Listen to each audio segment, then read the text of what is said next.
Hey guys, welcome back to my channel where I'll be discussing the Women's Euro match between Germany and Sweden. You can also listen to this match review on Spotify, link in the description below. Likewise, if you're listening to this on Spotify, you can also watch this game review on YouTube. Link will be in the description.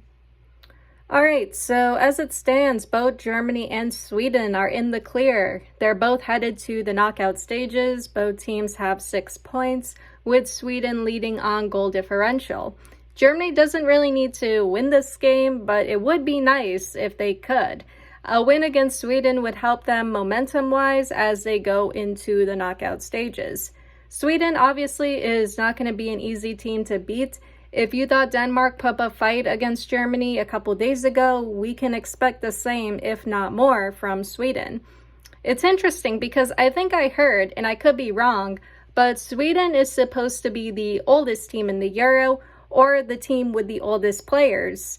I think Iceland was the youngest. But anyway, yeah, Sweden has a good midfield and attack, and we will likely see them challenging Germany for possession. I thought Sens was doing well in the midfield for Germany. As for Nuskin, attack-wise, she's fine, but against Denmark, it looked like she was struggling to recover possession and keep up with Denmark at times. So Germany could see some challenge in the midfield. As for Germany's back line, they're doing pretty well overall, but I'm realizing they just like to keep us on edge, especially their goalkeeper, Anne-Katrin Berger, who is so calm and collected on the outside, but probably raging at her back line like Oliver Kahn on the inside. In regard to Germany's attack, look, I understand that they will usually get settled in the second half and start grabbing more goals then. I don't know what Christian Vuk says to them to get them going, but it would be awesome if this team could score in the first half. I mean, they did so against Denmark, but the goal was called offside. Overall, I think Germany will be okay in this game. It's not going to be an easy match, but regardless, it will help Germany. It will help prepare them for the knockout stages. Now, let's get into the lineup for this match. All right, so the lineup. We have Anne-Katrin Berger in the goal. For defenders, Sarai Linder, Rebecca Kanak, Carlota Wamser, and Janina Minga. In the midfield and attack, Solke Nuskin, Elisa Sens, Eula Brand, Clara Buhl, Laura Fragen, and Leah Schuler. All right, so just one change. Fragen is starting in place of Dahlmann. It will be interesting to see how that changes up the attack. It could be a good change since Fragen is a strong attacking option and she could be good in front of goal, especially if Schuler finds herself stuck or surrounded. I'm not opposed to the idea of using Schuler as a way to draw defenders towards her, and then allowing for Brand, Fragen, or Nuskin to sneak in and make an attempt. Clara Buhl has been doing well in these last few games. She is able to get open and create chances, but what we need to see more of is that connection in the box from Schuler as well as Brand, Fragen, and so on. As for Germany's backline and defense, they should be okay, but Sweden is very aware of Anne-Katrin Berger's strategy. Like, as soon as Berger collects the ball, she likes to go long to an attacking player like Schuler, Brand, Buhl, etc. Sweden knows they need to watch out for that, and Germany may not be able to make their runs on the counter. Or maybe they can, but it's just Sweden is going to be aware of that, and they could be marking Schuler, Brand, and Buhl, or their defenders could be back a little more. Besides that, Germany should do all right in this game. A win will not be easy, but hopefully they will figure something out. Or just wait until the second half. That being said, let's get into the first half. All right, so the first half, we are off. Also, my cat is here. Let me show you guys. Here he is. Yeah, he's just hanging out because it's raining and he's scared of thunder and lightning. Anyway, back to Germany versus Sweden. All right, so the 10-minute mark. Both Germany and Sweden are coming in hot in these first 10 minutes, but it's Germany who's on fire at the moment. The team has been successful at getting behind Sweden's back line. We are seeing a lot of chances being created from Linder and Buhl down the left wing. We are also seeing some early attempts from Schuler and Brand, which is good. Germany's buildup would pay off with Brand's goal in the 7th minute. Schuler would touch the ball up for Wamser. Wamser would play a through ball to Brand. Brand would score past Falk, making it 1-0 for Germany.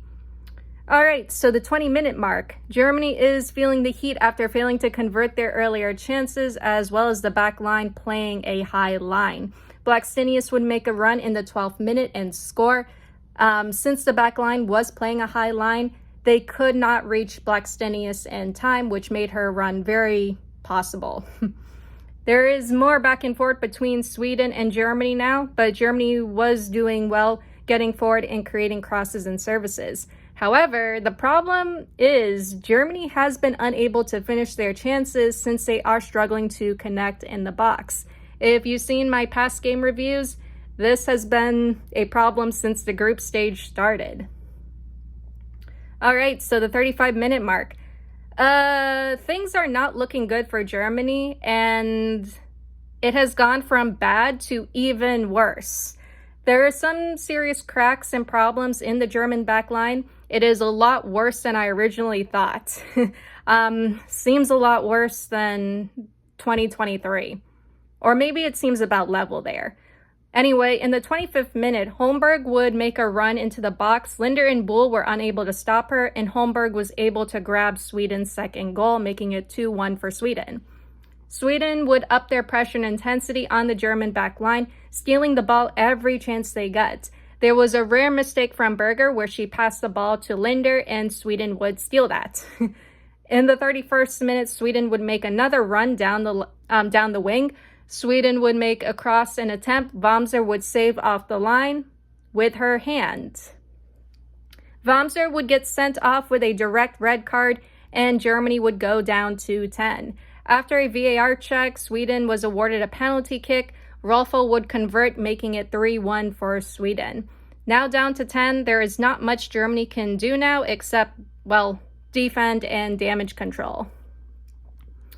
All right, so the 45-minute mark, things have definitely slowed. Germany is trying to get forward, but they are not as fiery or determined like before. Sweden is managing things, but they are still getting forward and creating a few chances, crosses, and services here and there.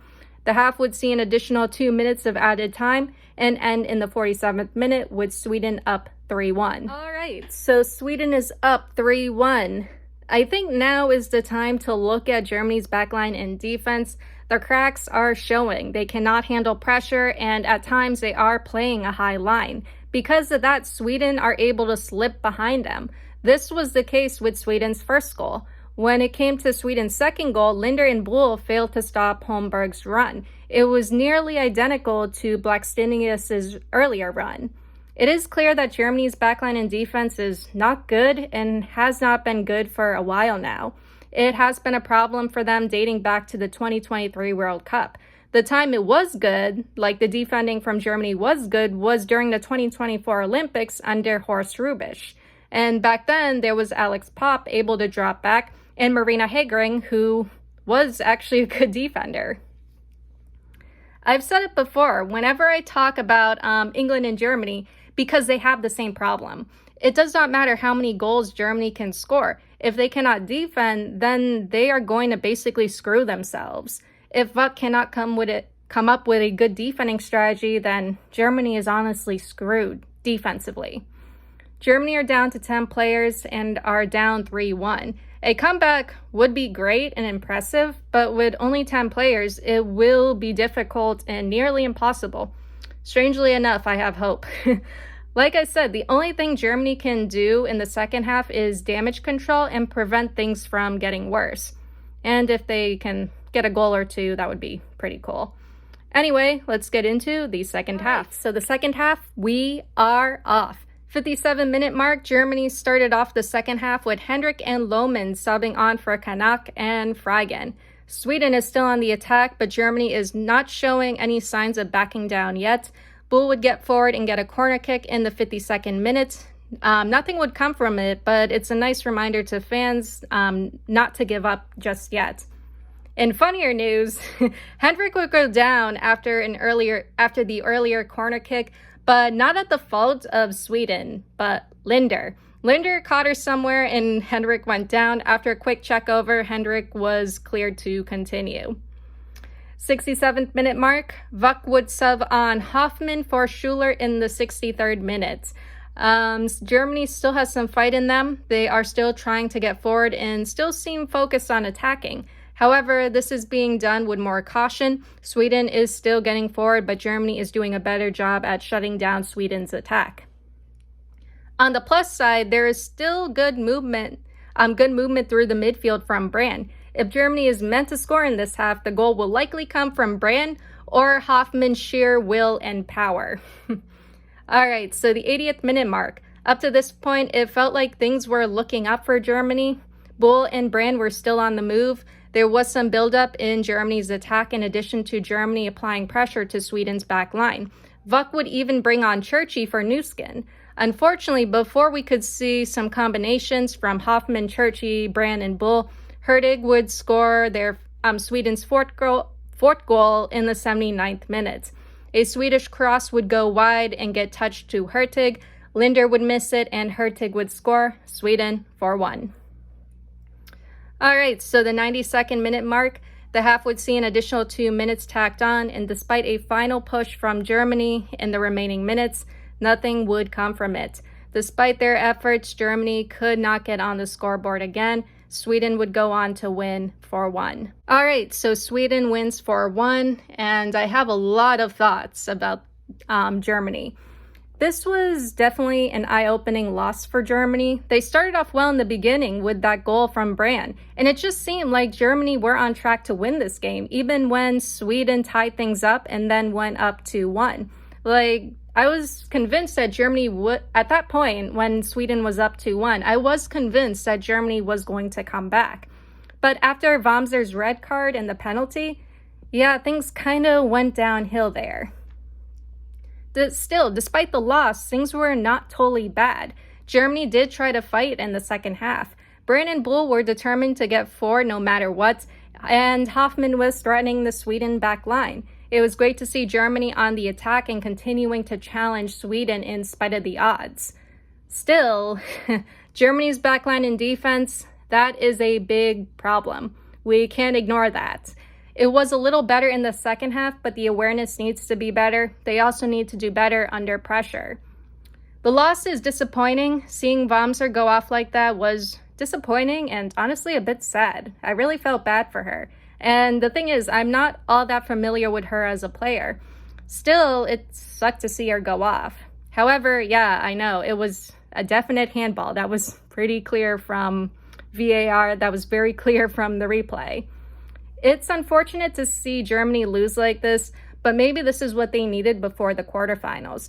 An eye-opener, something that will get them to lock in more and prepare them mentally and emotionally for the quarterfinals.